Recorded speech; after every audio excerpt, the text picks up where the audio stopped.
On s'intéresse à l'art oratoire à travers le livre Retour à la parole de la rhétorique antique au concours d'éloquence. L'auteur explore les formes vivantes de langage, des griots aux slameurs, mais aussi les origines de cet art pas comme les autres. Bonsoir, Julien Barret. Bonsoir. Bienvenue Merci. sur le plateau du Journal Afrique. Alors vous êtes poète, linguiste et formateur en prise de parole. Je m'arrête sur le titre de votre livre, Retour à la parole. Elle était passée où la parole?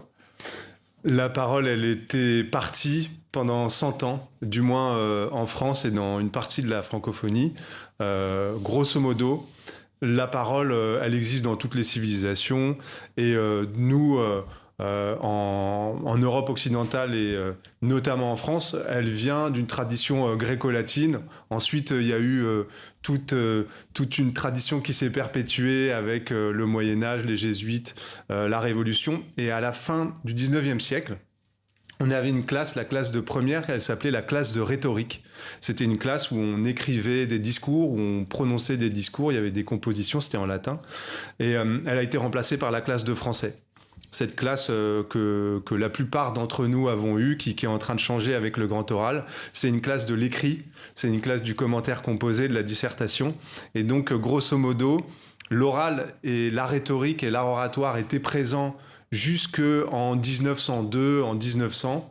Et ensuite, ça s'est un peu dissipé, cet art oratoire. Et aujourd'hui, on revient à ça avec les concours d'éloquence, avec le grand oral au bac, avec les réseaux sociaux, enfin, 1000 autres choses dont j'ai essayé de rendre compte. On va y venir. Le conte, le slam, la parole du griot en Afrique, comment ces langages se renouvellent avec dans le temps finalement?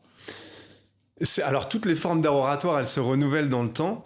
En Afrique francophone notamment, on voit que le slam est arrivé et c'est comme s'il était venu prendre la place du conte, place immémoriale, sous l'arbre à palabres ou autour du feu. Pas que en Afrique, dans toutes les civilisations, cette parole, elle se retrouve en certains lieux, dans certaines circonstances. Et le slam, qui a été finalement formalisé en 1984-86 à Chicago par Mark Smith, qui était un ouvrier en bâtiment, qui en avait marre des soirées un peu soporifiques de poésie, qui s'est dit on va renouveler les arts de la performance en mettant ça sur scène et en l'adressant. Le slam est très puissant en Afrique et il renouvelle le conte. Et tous les réseaux sociaux renouvellent une forme d'art oratoire avec des lives d'influenceurs. Le pitch renouvelle, il y a une brièveté si vous voulez dans l'adresse, il y a ma thèse en 180 secondes, il y a un certain nombre de dispositifs, de codes actuels qui sont liés aussi aux moyens de communication qui renouvellent, mais les bases sont les mêmes et les gens, des influenceurs, les influenceuses utilisent des codes de la rhétorique antique comme par exemple l'appel à l'action qui termine leur prise de parole. Justement, j'allais parler des réseaux sociaux, donc ils renforcent plus ou moins l'art oratoire?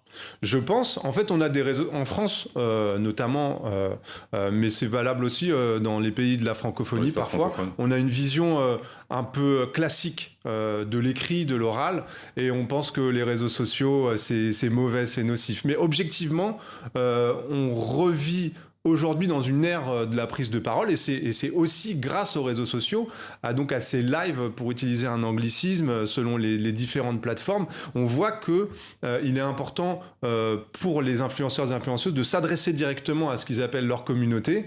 Et il y a aussi des directs. Et il y a aussi ce qu'ils appellent des reacts, donc des directs où ils réagissent en direct à des événements, des livres, des actualités. Et tout ça, ça modèle une forme actuelle de l'éloquence. Le simple fait que des gens s'expriment avec la vidéo fait de ce dispositif un dispositif d'art oratoire. Alors la langue française se nourrit de mots et d'expressions venus d'ailleurs, notamment du continent africain. Ouais. Dans la journée, j'ai demandé à des collègues s'ils connaissaient l'expression bon pain. Malheureusement, non. On regarde juste une vidéo et on en parle dans un instant. Un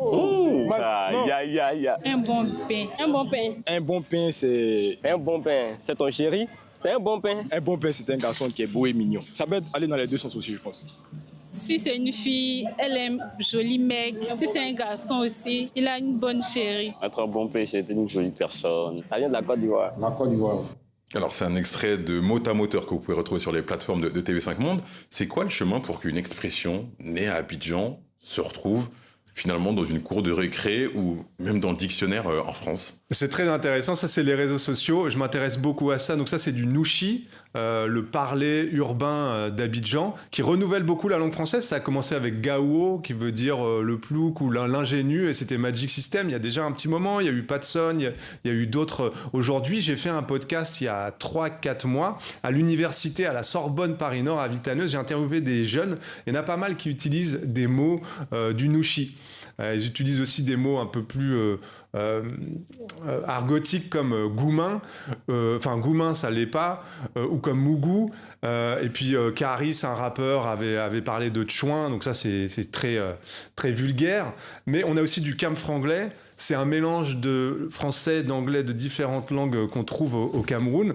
Et ce qu'on observe aujourd'hui, que j'ai étudié un petit peu le camfranglais aussi avec une chaîne vidéo qui s'appelle Yalewe. Yalewe, d'ailleurs, c'est comprend les manières de parler. C'est des mots qu'on retrouve parfois en Nushi, parfois en camfranglais. Aujourd'hui, c'est international, ça circule instantanément.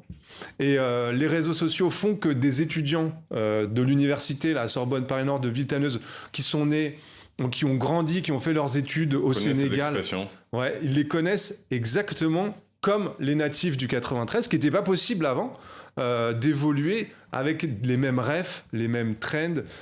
Et donc ça passe par TikTok et ça passe par les réseaux sociaux. Donc les réseaux sociaux ont du bon. Les réseaux sociaux permettent d'unifier, ont du bon et du mauvais. En tout cas, sans avoir un point de vue amélioratif, positif ou négatif, on voit que objectivement, les réseaux sociaux diffusent les nouvelles expressions et que c'est mondialisé et que ça passe aussi par les clips de rap et les comptes d'influenceurs. Ça sera ma dernière question, il nous reste quelques secondes. Si vous aviez un conseil à donner à un jeune qui nous regarde pour être éloquent, avoir le sens de la rhétorique, ça serait lequel ?